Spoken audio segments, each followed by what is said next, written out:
بسم اللہ الرحمن الرحیم وقال الرسول یا ربی ان قوم اتخذوا هذا القرآن محجورا،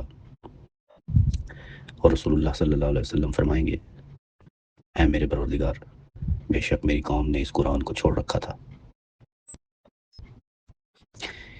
کوئی اندازہ کر سکتا ہے کس قدر فکر انگیز آیات میں سے ہے یہ؟ ہم ہر روز رسالت محمد صلی اللہ علیہ وسلم کے بارے میں یہ تو کہتے ہیں کہ اس دن آپ ہماری شفاعت کریں گے، آپ ہماری سفارش کریں گے، آپ اپنی امت کو بخشوا لیں گے، لیکن اس آیت پہ غور کریں۔ رسالت محمد صلی اللہ علیہ وسلم بارگاہ الہی میں یہ لفظ کہہ رہے ہیں اے میرے پروردگار، میری قوم نے، ان قومی، میری قوم نے اس قرآن مجید کو نظر انداز کر رکھا تھا۔ یہ جو لفظ ہے محجورہ، یہ کتنا فکر انگیز بھی ہے اور کتنا درد انگیز بھی ہے۔ کوئی اندازہ کر سکتا ہے کہ رسالت محمد صلی اللہ علیہ وسلم اپنی قوم کی شکایت پیش کریں گے بارگاہ الہی میں، اور وہ شکایت یہ ہوگی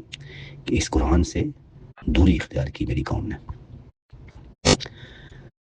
تو اگر اس پہ آپ غور کریں،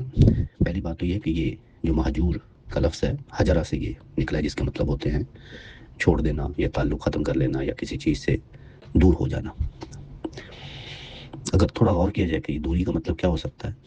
تو میرے ذہن میں 3 چیزیں آتی ہیں کہ قرآن مجید سے دوری کیا ہو سکتی ہے۔ ایک تو بہت ہی سادہ بات ہے، جیسے ہم قرآن مجید کی تلاوت کرتے ہیں تو اس سے دوری، یعنی زندگی میں قرآن کے الفاظ سننے، پڑھنے اور اس سے تعلق قائم رکھنا، ایک قرآن مجید کے ساتھ ایک تعلق قائم ہوتا ہے، یعنی ہم اس کی تلاوت کرتے ہیں یا تلاوت سنتے ہیں تو کبھی یہ ایسا بھی خدا نخواستہ وقت آئے کہ ہم یہ بھی ہمیں اللہ تعالیٰ توفیق نہ دے کہ ہم اس کی تلاوت کریں یا تلاوت سنیں، تو یہ دوری کا یوں سمجھیں کہ پہلا درجہ ہے۔ پھر یہ کہ ہم تلاوت تو کرتے ہیں، اس کو پڑھتے بھی ہیں، اور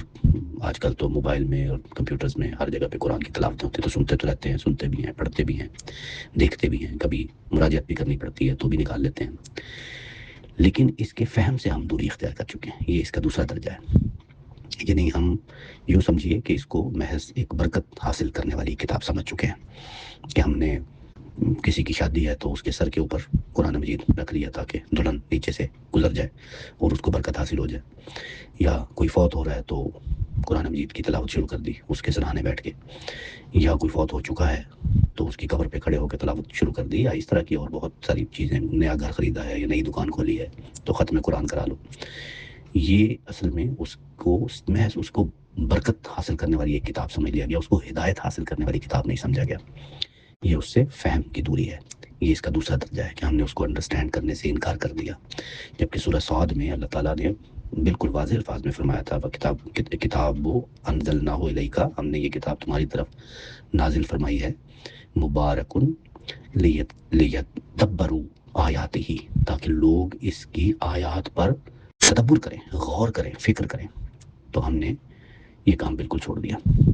تدبر کرنے والا۔ تو یہ قرآن مجید کے فہم سے دوری ہے۔ پہلا کیا تھا؟ تلاوت سے دوری، یعنی اس کو سننا، اس کو پڑھنا، اس سے تعلق قائم کرنا۔ دوسری چیز کیا ہے؟ اس کے فہم سے، اس پہ غور کرنا، اس پر ڈیلیبریشن کرنا، اس کی آیات پہ تفکر کرنا، تدبر کرنا، اس پر پونڈر کرنا، اس پہ بیٹھ کے سوچنا کہ یہ بات جو ہے قرآن مجید میں اللہ تعالیٰ کی کون سی ہدایت ہے، اس میں ہدایت کی کتاب کو سمجھنا، اس سے صرف برکت حاصل کرنے والی کتاب نہ سمجھنا، یہ اس کا دوسرا درجہ۔ تیسری چیز جو میرے ذہن میں آتی ہے وہ یہ ہے کہ ہم نے اس کا جو اصل سٹیٹس تھا، اس کی جو اصل حیثیت ہے، یعنی وہ میزان اور فرقان کی حیثیت ہے، اس سے ہم دوری اختیار کر چکے ہیں۔ اب ہم اس کو نہ میزان ماننے پر تیار ہیں نہ فرقان، اور یہ دونوں چیزیں جو ہیں، یہ در حقیقت قرآن مجید کا اپنا کلیم ہے کہ قرآن ہے یہ جو میزان بھی ہے۔ قرآن جیسے فرمایا نا کہ اللہ الذی انزل الکتاب بالحق والمیزان، سورہ شورى کی آیت ہے کہ اللہ ہی ہے جس نے اپنی یہ کتاب قول فیصل کے ساتھ اتاری ہے، یعنی بالکل حق اور باطل کو الگ کرنے کے لیے اپنی میزان نازل کر دی ہے، بالحق والمیزان۔ اس میں جو والمیزان ہے، یہ واو جو ہے اس کو واو تفسیری کہتے ہیں، یعنی حق کے ساتھ حق و باطل کو الگ کرنے والی، یعنی میزان، یعنی وہ ایک میجرنگ ٹول جو ہوتا ہے جس سے آپ کسی چیز کو تولتے ہیں، تو یہ اس کا سٹیٹس ہے۔ یعنی ہر چیز دنیا میں، ہر علم سے کیا مراد ہے؟ ہر دینی علم، دین سے متعلق ہر علم جو ہے وہ اس پر تلے گا، اس پر کوئی چیز نہیں تلے گی، ٹھیک ہے نا؟ تو آپ ہر دین کا ہر علم، دین کی ہر بات اس کسوٹی پر پرکھا جائے گا، اور وہ کسوٹی کیا ہے؟ وہ قرآن مجید ہے۔ تو یہ میزان کا جو سٹیٹس ہے، اس سے بھی ہم نے دوری اختیار کی۔ دوسرا کیا ہے؟ فرقان، وہ بھی خود اس کا اپنا کلیم ہے، تبارک الذی نزل الفرقان علی عبدہ، یعنی بہت بزرگ ہے وہ ذات، بہت فیض رساں ہے وہ ذات جس نے اپنے بندے پر یہ فرقان نازل فرمائی۔ تو میزان اور فرقان، میزان کا مطلب ہے جس پر ہر چیز کو تولا جائے،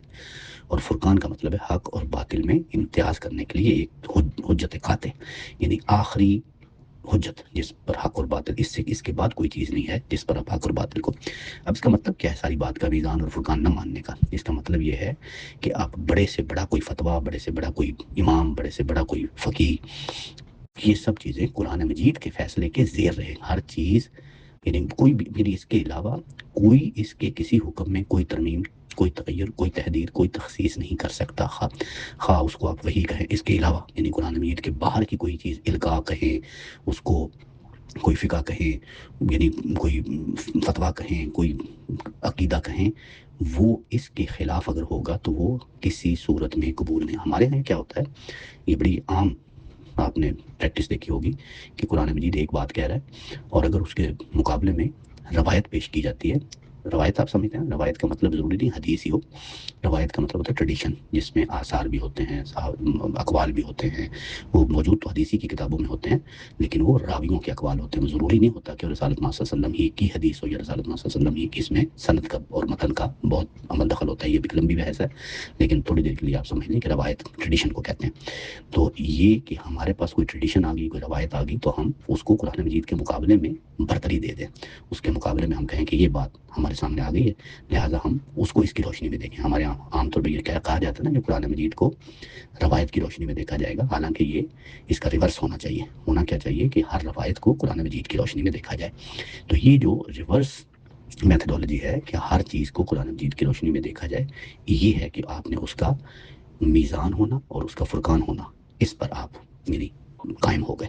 تو یہ اس کا سٹیٹس ہے۔ یہ میں بتا رہا تھا کہ یہ ایک تیسری چیز ہے جس سے انفارچونیٹلی یہ امت اور یہ قوم دور ہو گئی۔ تو یہ تین دوری کے میں نے آپ کو بتایا کہ سب سے پہلے کہ ہمارا اس کے ساتھ تعلق وہ قائم نہیں رہا، دوری ہو گئی، یعنی ہم نے اس کی تلاوت کرنا چھوڑ دی، اس کو پڑھنا چھوڑ دیا، اس کو سننا چھوڑ دیا، اس کے ساتھ تعلق قائم نہیں رہا۔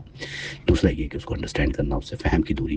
اس کی کوئی اس پہ تدبر کرنا، تفکر کرنا، اس سے ہم دور ہو گئے۔ اور تیسرا یہ کہ ہم نے اس کو میزان اور فرقان ماننے سے یعنی انکار کر دیا، ویسے انکار تو کوئی نہیں کرتا لیکن عملی طور پر انکار کر دیا، اس سے ہم دوری اختیار۔ علامہ اقبال بھی اپنی پوری زندگی یہی رونا روتے رہے، اور انہوں نے قرآن مجید کی طرف امت کو بہت یعنی ایک طرح سے جس طرح کہتے ہیں کہ دعوت دے دی، وہ چیختے ہوئے چلے گئے۔ جیسے آپ نے بڑے سادہ الفاظ ان کے سنے ہوں گے شعروں میں کہ وہ زمانے میں معزز تھے مسلمان ہو کر، اور تم خوار ہوئے تارک قرآن ہو کر۔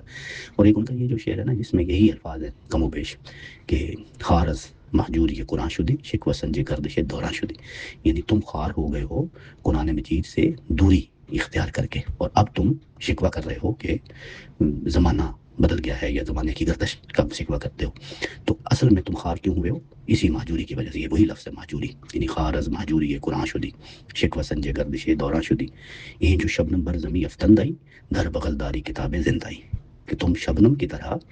زمین پر گرنے والے بن گئے، اور تمہارے پاس تو تمہارے بغل میں تو وہ ایک زندہ کتاب تھی جس سے تم ہدایت حاصل کرتے، تو زندگی کا سبق تم حاصل کر لیتے۔ تو اس طرح کے یعنی اشعار ہمیں علامہ اقبال کے کلام میں بہت ملتے ہیں، جس میں انہوں نے قرآن مجید، ایک وہ ہے کہ وہ معزز ہوئے، کیا ہے، وہ زمانے میں معزز تھے مسلمان ہو کر، اور تم خوار ہوئے تارک قرآن ہو کر۔ تو آپ یوں سمجھیں کہ یہی جو آیت ہے جس میں رسالت محمد صلی اللہ علیہ وسلم کے حوالے سے وقال رسول یا ربی ان قوم اتخذوا هذا القرآن مہجورا، اسی کا ہی یہ ایک طرح سے بیان ہے جو انہوں نے مختلف طریقوں سے بیان فرمایا۔ تو آخر میں اللہ تعالیٰ کی بارگاہ میں دعا کر سکتا ہوں کہ اللہ تعالیٰ ہمیں توفیق دے کہ ہم اللہ کے کلام کے ساتھ وہ سچا تعلق پیدا کرنے میں کامیاب ہوں، اور اللہ ہی کی توفیق سے ہم اس کو تلاوت بھی کریں، اس کو پڑھیں بھی، اس کو سنیں بھی، اور اس کے ساتھ فہم کا وہ تعلق قائم کریں، اس پر تدبر کریں، اس پر غور و فکر کریں، اس کے اندر پائی جانے والی ہدایت کو اللہ تعالیٰ ہماری زندگی کا حصہ بنا دے، اور یہ کہ ہم اس کا جو مقام ہے، جو اس کا حق ہے، یعنی اس کا میزان ہونا اور فرقان ہونا، اس کو اپنی عملی زندگی میں داخل کر لیں، اور آخری حجت اور آخری فیصلہ کن حیثیت، مہیمن اور نگران کی حیثیت اسی کو دیں۔ آمین یا رب العالمین برحمتک یا ارحم الراحمین۔